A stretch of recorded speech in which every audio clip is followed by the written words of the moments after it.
There is a discovery that should have rewritten everything we believe about the human mind, but it didn't.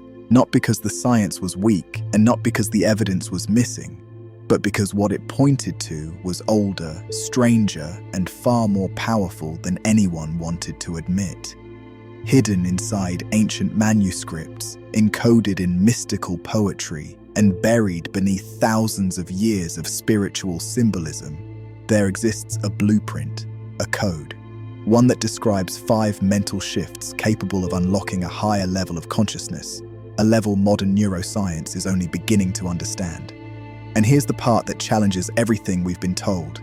In the last few decades, neuroscientists studying meditation, intuition, and expanded awareness have identified 5 distinct neural transitions, 5 shifts in the way your brain organizes perception that mirror these ancient descriptions almost exactly. So we're forced to ask some uncomfortable questions. Did the ancients already map the structure of the human mind thousands of years before science existed? If so, why was this knowledge hidden? And why are most people today living stuck in the lowest level of this system, never touching the higher mind they were born with? Stay with me. Because in the next few minutes, you're going to see the code that was kept from you, the science that confirms it, and the 5 shifts that, if reawakened, can fundamentally change how you experience reality. For thousands of years, this code wasn't printed in textbooks or engraved on temple walls in any obvious way. It was hidden somewhere more intimate, inside the human mind itself. Ancient mystics from Persia to Tibet believed the mind was never meant to function as a single, flat instrument. They spoke of layers, levels, subtle interiors, different modes of awareness that awaken when a person undergoes specific inner shifts. These weren't just poetic metaphors, they were precise descriptions of how consciousness unfolds when it moves beyond survival. Persian Sufis spoke of 5 unveilings, veils that fall one by one as the heart wakes up to deeper reality. Tibetan masters described 5 luminosities, progressive clarities of awareness appearing in meditation, each one feeling more spacious and unified than the last. The Hermetic tradition in the West taught of degrees of mind, stating that lower states can't comprehend the higher, but the higher always contains the lower. Different continents, different languages, same pattern. A pattern that went missing from ordinary life the moment our attention shifted away from the inner world and became trapped almost entirely in the outer one. And here is where the story gets strange. When modern neuroscientists started studying people in unusual states of consciousness, deep meditators, elite athletes in flow, trauma survivors who report heightened clarity, people in near-death and mystical experiences, they began to see a structure, 5 distinct transitions, 5 recognizable reorganizations of the brain, 5 shifts, just like the ancients said. Yet most humans today live their entire lives inside the first shift, the most narrow, noisy, fragmented version of consciousness. The ancients weren't trying to invent religion. They were trying to give us a map out of the default state we mistake for reality. Now, for the first time, science is starting to glimpse what that map was pointing to. Modern neuroscience didn't set out to study higher consciousness. It started with a simpler question. Why do some people experience sudden clarity, insight, or deep calm in situations where most minds would collapse under stress? To answer this, researchers scanned the brains of long-term meditators, monks, nuns, people in flow states, and individuals undergoing powerful introspective practices. What they found didn't fit into the old models. Instead of the brain just working harder, they saw something counterintuitive. When people entered these expanded states, certain regions of the brain actually quieted down. This phenomenon, called transient hypofrontality, shows that when the analytical, self-focused part of the brain relaxes, deeper, more integrated layers of awareness can come online. But that was only the beginning. As the research expanded, a pattern emerged across many different individuals and practices. Consciousness didn't just fluctuate randomly, it moved through 5 recognizable shifts: a quieting of mental noise, a harmonizing of perception, the awakening of a witness, the dissolving of boundaries, and a rare unified state scientists still struggle to describe. These shifts showed up in brain scans as changes in the prefrontal cortex, in sensory integration, in the default mode network, and in the areas responsible for self-perception. The data was clear. Human consciousness is capable of structured ascent, and yet the maps of that ascent already existed in old Sufi poems, in Buddhist sutras, in Hermetic texts, and in the hidden teachings of many traditions. So the question changed.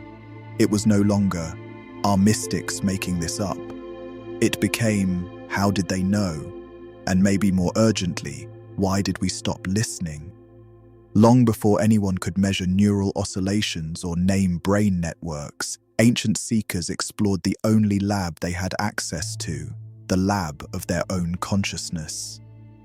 Sufi mystics in 13th century Persia spoke of 5 subtle openings of the heart, saying each one reveals a more truthful way of seeing the world, not with the eyes, but with awareness itself. Tibetan practitioners described 5 deepening clarities, moments when the mind becomes so lucid that the separation between observer and observed begins to blur. Hermetic texts in late antiquity framed it as ascending through degrees of mind, from the reactive mind to the reflective, to the intuitive, to the unitive. In early Greek philosophy, Plato hinted at a similar structure in his idea of anamnesis, the soul remembering knowledge it carried before entering the body. On the surface, these traditions appear unrelated, but if you lay their models side by side, the symmetry is almost impossible to deny. Each path begins with silencing inner noise, moves into harmonizing perception, awakens a witnessing awareness, dissolves the sense of separateness, and culminates in a state of unity. When modern neuroscientists mapped brain states of advanced meditators and people in profound flow, they found 5 corresponding phases, shift by shift, layer by layer. To them, this was unexpected. To the mystics, it would have been obvious. They weren't speaking in metaphor. They were documenting the architecture of consciousness before we had the language of synapses and scans. Somewhere along the way, we stopped speaking that language. The ancient code and modern scans point to a sequence of 5 shifts your mind is capable of.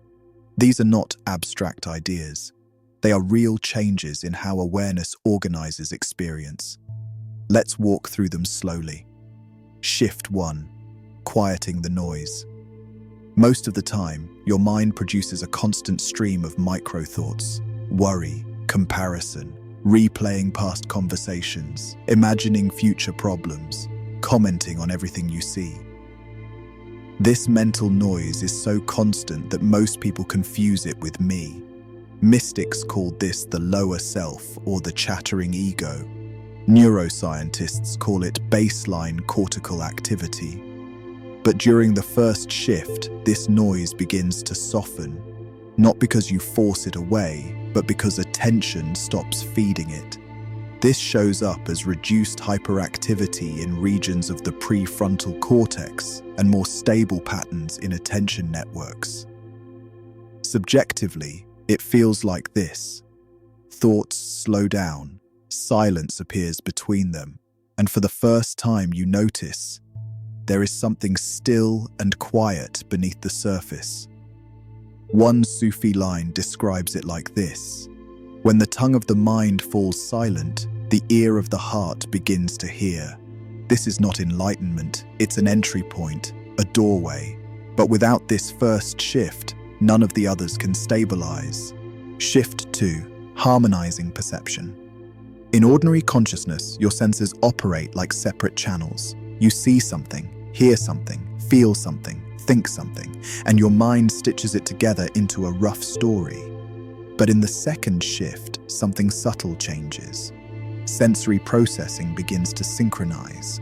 The divisions between seeing, hearing, and feeling start to dissolve. People describe it as the world feeling sharper, colors more vivid, sounds richer, presence heavier in the room, as if reality is suddenly more there. Neuroscience sees this as increased coherence across sensory cortices. The brain is no longer multitasking between internal noise and external signals. It is fully here. Tibetan teachers spoke of this as one taste, the moment all experience is held in a single field of awareness. This shift doesn't make you mystical, it makes you accurate. You start seeing what's really in front of you, without as much distortion from past stories and future fears. Shift 3. Awakening the witness.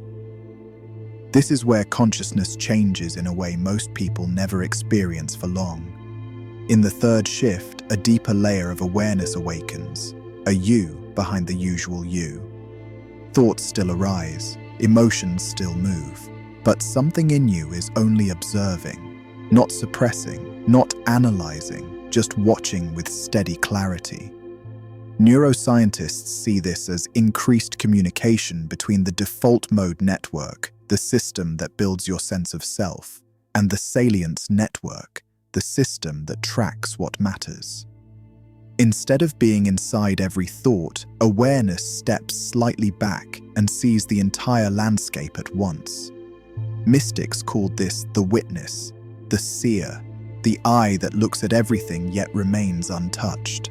From this place, intuition becomes more reliable. Reactivity loses power. Your sense of identity shifts from "I am my thoughts" to "I am the one who sees them." This is the beginning of real freedom. Shift 4. Dissolving the boundary. Here, the transformation deepens. The mind's habit of splitting the world into me and not me starts to soften. You don't vanish. You don't forget your name. But the rigid sense of being a separate entity behind your eyes begins to relax. Neuroscience sees a reduction in self-referential processing, less automatic labeling of experience as mine, for me, against me. Subjectively, people report, feeling more connected to their environment, sensing the emotions of others more clearly, experiencing a quiet intimacy with everything around them. Mystical texts describe this as the thinning of the veil, the heart expanding beyond the skin, or the ocean recognizing its waves. This is the shift where compassion becomes natural, not fake, where understanding doesn't come from effort, but from seeing that the line between you and others was never as solid as it appeared. Shift 5. Unity consciousness. The final shift is rare, but it is not imaginary. In this state, the sense of being a separate self dissolves almost completely. Awareness is experienced as a single coherent field, without center, without edge, without a clear inside or outside. Neuroscientists see highly integrated brain states here, with unusual patterns of coherence across networks that are usually divided. People describe it in different ways: infinite presence, timelessness, unconditional okayness, the disappearance of fear, a sense of being everything and nothing at the same time. Sufis called this fana, the melting of the small self into the real. Buddhists called it rigpa, pure non-dual awareness. Christian mystics called it union. Modern science just calls it very, very hard to explain. This state doesn't make you special. It doesn't turn you into a guru. It simply reveals what was always here beneath the noise, beneath the stories, beneath the person you were taught to be. Most people will never stabilize it, not because they are broken, but because they didn't know it was possible. Now you do. Why we lost the shifts? If the brain is capable of these 5 shifts, if they're encoded in the structure of consciousness itself, why did we forget them? The answer is uncomfortable. For most of human history, societies treated expanded awareness as something precious. They built schools, temples, and lineages around it. Egyptian mystery schools, Sufi orders, Tibetan monasteries, Hindu ashrams, Christian desert traditions all existed to protect and transmit this knowledge. But as political and religious power centralized, inner freedom became dangerous. A person who can see through fear is harder to control. A mind that experiences unity is less useful to systems built on division. And so, little by little, the practices that awakened the higher shifts were pushed to the margins. Some were banned, some were ridiculed, some were declared heresy. Then came materialism, the belief that only what is physical is real. Only what can be measured matters. Humanity turned its attention outward, toward machines, factories, systems, economies, and away from its inner architecture. We became experts at manipulating the external world and amateurs at navigating the internal one. The 5 shifts didn't disappear. We just stopped walking the path that activated them. A species built for expanded consciousness forgot it was more than its most anxious thoughts. But what is forgotten is not erased. It sleeps, waiting. How to begin reawakening the shifts? Here's the simple truth. You cannot force the higher shifts. You can only create conditions where they arise naturally. That starts small. You don't need a monastery or a robe or a new identity. You need honest attention, directed inward for just a few minutes at a time. Begin with this. Step 1. 1 minute of silence. Sit comfortably. Close your eyes. Feel your breath move in and out. Don't control it. Just notice. Thoughts will come. Let them float past like clouds across a sky. Your job is not to stop them, only to see that you are the sky, not the clouds. This trains shift 1. Step 2. Unifying the senses. For 1 minute, notice everything you can sense at once. The sound around you, the feeling of your body on the chair, the temperature of the air, the rhythm of your breathing. Don't label, don't judge. Let all of it arrive as one field. This trains shift 2. Step 3. Practicing the witness. At some point during your day, when you feel stressed, angry, or anxious, pause for 3 seconds and silently say, "I am watching this." Not to escape the feeling, but to recognize there is a deeper you not made of the feeling. This strengthens shift 3. Step 4. Contemplating awareness. Once a day, ask yourself, what is aware of this moment? Not what am I thinking? Not how do I feel? But what is this awareness that contains it all? Rest in that question without needing an answer. This invites shifts 4 and 5. None of this is glamorous. None of it is instant. It's not supposed to be. The point is not to chase peak experiences. The point is to slowly remember what your mind is actually capable of. In a world drowning in information and starving for wisdom, the greatest danger we face is not a lack of data. It is a lack of depth. We scroll more and see less. We react more and understand less. We think more and know ourselves less. The 5 shifts are not a luxury. They are a return to the natural capacity of the human mind. A capacity to see clearly, feel deeply, act from wisdom instead of fear, and experience reality as something alive, not just as something happening to you. When you begin to awaken these shifts, you don't become separate from the world. You become more involved in it, but from a place of clarity instead of confusion. You listen more, you rush less, you notice what your old mind ignored. And slowly, the question, "Who am I?" starts to feel bigger than any answer words can hold. Across centuries, across texts, across traditions, and now brain scans, the same truth emerges. You are not limited to the narrow band of consciousness you've been living in. You are not just the noise in your head. You are not just the roles you play. You are not just the story you were given. You are awareness itself, learning to recognize itself through 5 ancient, timeless shifts. Your mind is not a prison. It is not even a container. Your mind is a doorway. And behind that doorway is the higher architecture of your own consciousness, waiting for you to step through, remember, and return. If something in you felt recognized today, if this didn't feel like new information but like something old waking up, I'd love to hear what stirred. Share your biggest realization in the comments. I read every one, and your reflections shape where this journey goes next.